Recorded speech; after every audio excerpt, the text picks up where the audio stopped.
Oke, selamat malam. Untuk hari ini kami akan menjelaskan eh, dengan materi interface atau antarmuka untuk pelajaran IMK. Berikut adalah nama anggota dari kami. Di situ ada Muhammad Imanuddin Jamil atau saya sendiri, lalu dengan Gilang Pradana Putra, lalu ada juga Virgiawan Gilang Hamimi, dan juga ada Afifah Nur Cahyanti Telaum Baunua.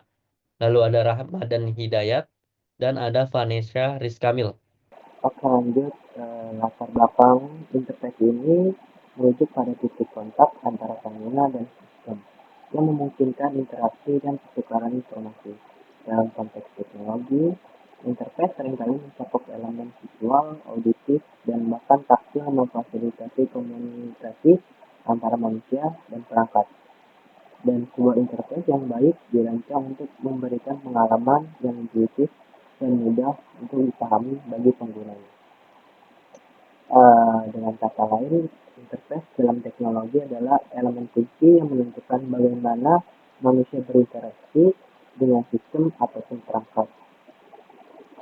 Nah, di sini juga ada elemen-elemennya, di antaranya itu visual, itu kayak icon, tombol menu, grafik, terus auditif, yaitu kayak suara, notifikasi, ataupun umpan balik video, dan elemen taktil, yaitu seperti sensor, sensor sentuh ataupun respon haptik, dan yang memberikan contoh nyata bagi penggunanya.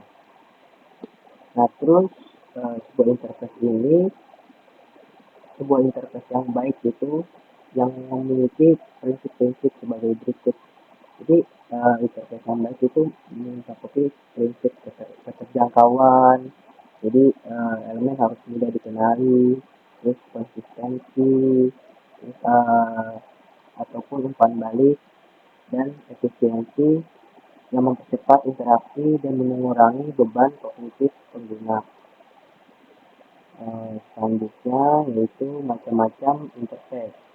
Jadi interface itu ada user interface atau UI, software interface ataupun hardware interface.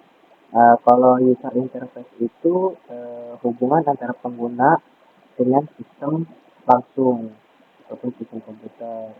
Nah, kalau misalkan software interface itu hubungan pengguna ataupun manusia dengan perangkat lunasnya. Nah, kalau hardware interface yaitu sambungan antara manusia atau perangkat kepada perangkat kerasnya. Uh, jadi kalau misalkan user interface itu harus mempertimbangkan apa yang digunakannya. Misalkan kemudahan dalam penggunaan atau usability, agar pengguna juga berinteraksinya lebih nyaman, terus aksesibilitas, dan itu harus memastikan semua orang itu bisa mengaksesnya, terus estetika dan ergonominya. Terus kalau misalkan software interface itu penting, kayak misalkan standar protokolnya ada berbagai macam. Dia tuh bekerja sama dengan manusia yang baik, yang benar, terus interoperabilitas. Dia itu memastikan bahwa vendor itu pasti setiap vendor itu berbeda dan bisa terintegrasi.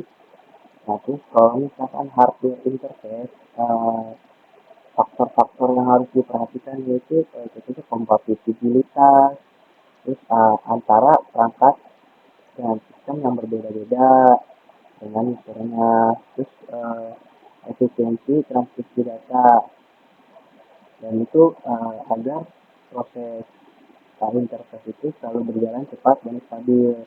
Nah, faktor yang sangat mengatur itu daya tahan dan kestabilan. Jadi interface itu harus berjangka panjang agar user itu tetap memakainya lebih lanjut. Selanjutnya yaitu fungsi-fungsi interface. Jadi fungsi interface itu menyederhanakan interaksi antara pengguna dan sistem. Terus menjadi perantara komunikasi antara komponen sistem, terus meningkatkan usability dan user experience, terus menjaga modularitas dan fleksibilitas dalam pengembangan perangkat lunak. Dan selanjutnya bisa dilanjutkan dengan saudara Daniel ya. Oke, itu berdasarkan buku Object Modeling dan User Interface Design, Mark van Hamelen, 2001.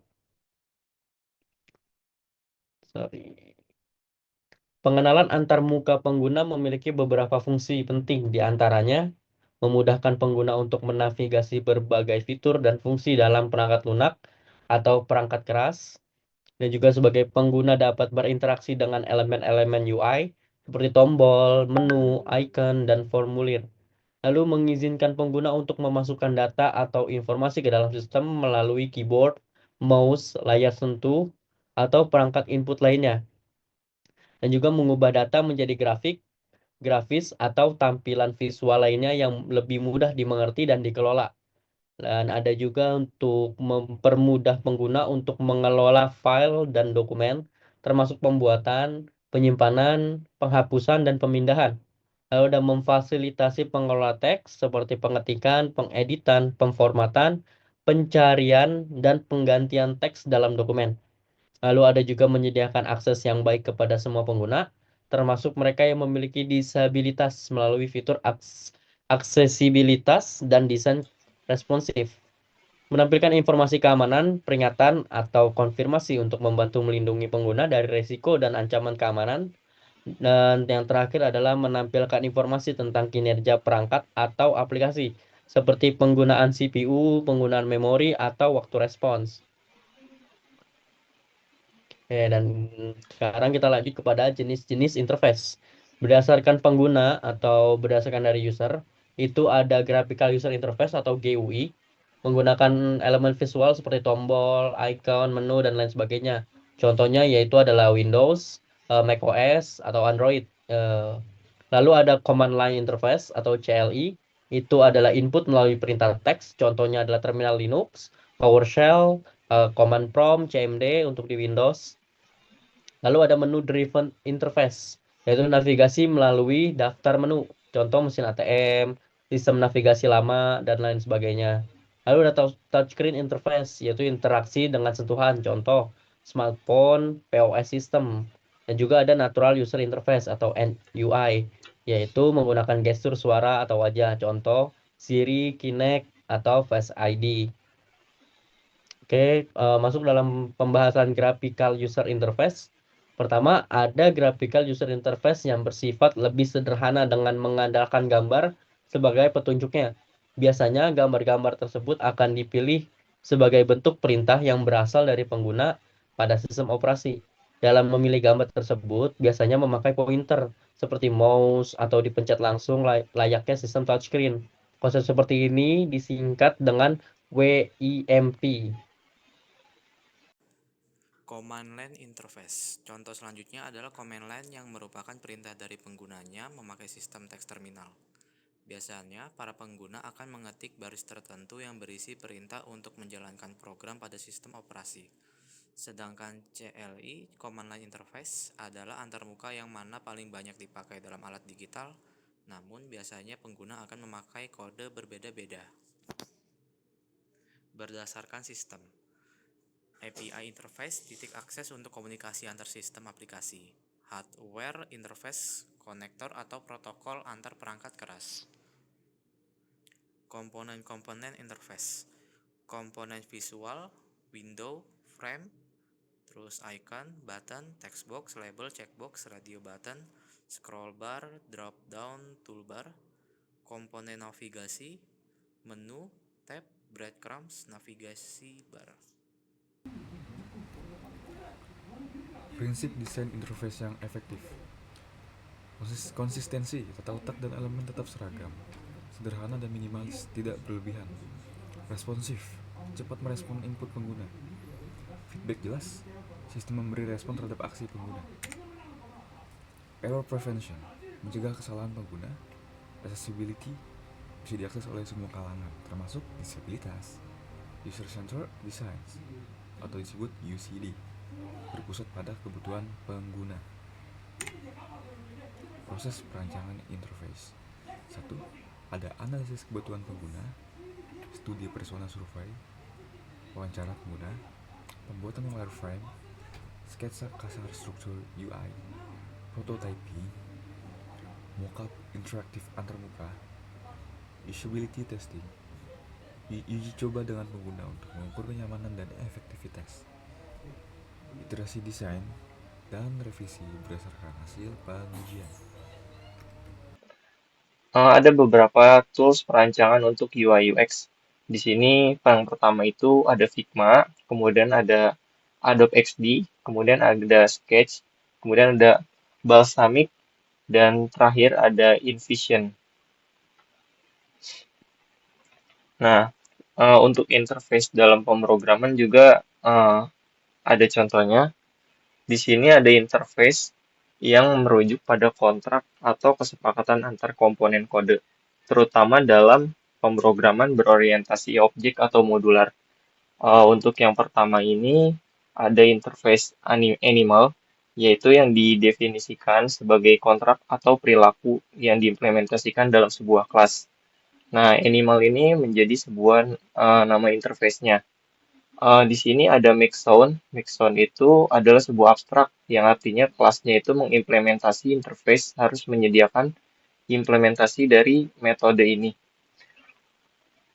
Kemudian di bawahnya ini digolang ya mungkin ada type speaker interface dan di dalamnya itu ada speaker string ini mengharuskan menggunakan metode speak yang mengembalikan nilai string.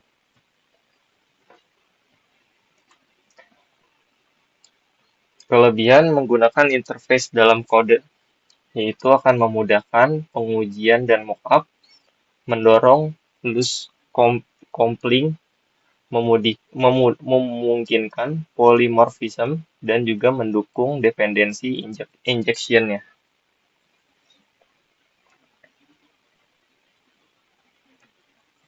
Oke, terima kasih Mas Gilang untuk materi pada interface pada presentasi malam hari ini. Sudah cukup untuk dari interface.